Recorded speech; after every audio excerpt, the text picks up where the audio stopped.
नमस्कार, परभणी न्यूजमध्ये आपलं स्वागत करतो. मी दिलीप बनकर.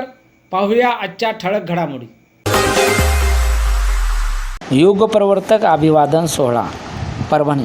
आश्रय सेवाभावी संस्थेच्या वतीने भारतरत्न डॉक्टर बाबासाहेब आंबेडकर यांच्या जयंतीनिमित्त आयोजित 22व्या युगप्रवर्तक अभिवादन सोहळ्यानिमित्त भीमगीत संगीत रजनीचे गुरुवारी उद्घाटन झाले. या प्रसंगी जिल्हाधिकारी संजय सिंह चव्हाण, भदंत डॉक्टर उपगुप्त महाथेरो, महापौर सय्यद इक्बाल, उपमहापौर गणेश देशमुख, डॉक्टर विवेक नावंदर, आयोजक डॉक्टर सिद्धार्थ हातीआंबेरे, आकाश लहाने, आशिष वाकोडे, बबलू घागरमाळे यांच्यासह मान्यवर उपस्थित होते. यानंतर आनंद शिंदे यांच्या भीमगीत संगीत रजनी कार्यक्रम संपन्न झाला. बाबासाहेब आंबेडकर यांच्या 135व्या जयंतीनिमित्त एक आगळा वेगळा बाबासाहेबांना आपण अभिवादन करण्यासाठी हे युगप्रवर्तक अभिवादन महोत्सव दरवर्षी आपण याच मैदानावर करत असतो.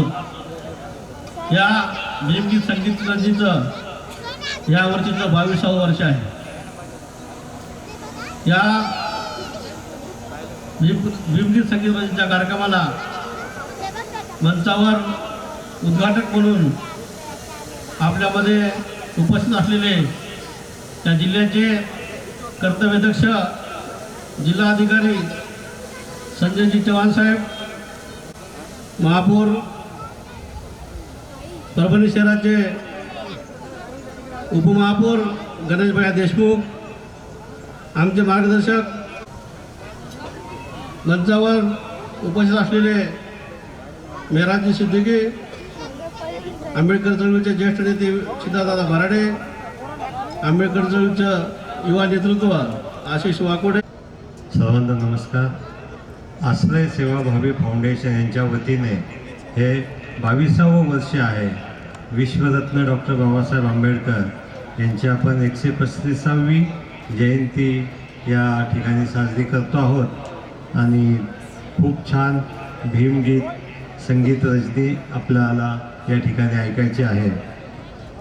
या कार्यक्रमाला उपस्थित असणारे भदंत डॉक्टर उपगुप्त महाथेरो आणि सर्वच धम्म भिक्खू संघ, त्याचप्रमाणे व्यासपीठावर उपस्थित असणारे महापौर, व्यासपीठावर उपस्थित असणारे उपमहापौर, सर्व सन्माननीय व्यासपीठ आणि हा कार्यक्रम या ठिकाणी खूप चांगल्या पद्धतीने आयोजन करणारे डॉक्टर सिद्धार्थ हातीआंबेरे, ज्यांच्या कार्यक्रमासाठी आपण खरं तर थांबलात असे महाराष्ट्राचे महागायक आनंद शिंदे.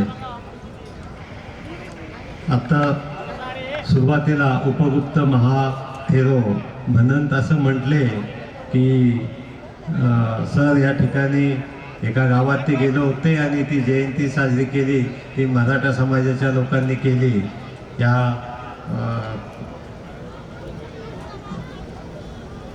बौद्ध समाजाच्या लोकांनी केली नाही आणि मराठा समाजाच्या लोकांनी केली, अशा स्वरूपाचं त्यांना म्हणायचं होतं. पण माझं म्हणणं आहे की डॉक्टर बाबासाहेब आंबेडकर हे कुठल्या एका समाजापुरते मर्यादित नाही आहेत. त्यांचं जर कार्य पाहिलं तर भारतातल्या 140 कोटी जनतेसाठी त्यांनी कार्य केलेलं आहे. त्यांना आपल्याला असं कुठल्याही विशिष्ट याच्यामध्ये मर्यादित करून ठेवता येणार नाही. तत्कालीन कालावधीमध्ये त्यांनी भारतातले शेतकऱ्यांसाठी जे अर्थशास्त्राचं लिखाण केलं होतं की शेतकऱ्यांचे प्रश्न कसे आहेत आणि ते सोडण्यासाठी काय करावं लागेल.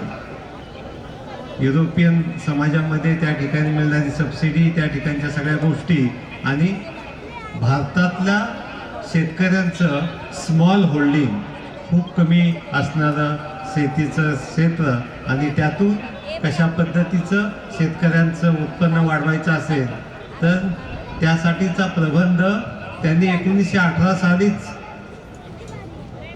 त्यावेळेला सादर केला होता. त्यामुळे शेतकऱ्यांचे प्रश्न सर्वात पहिल्यांदा त्यांनी मांडले.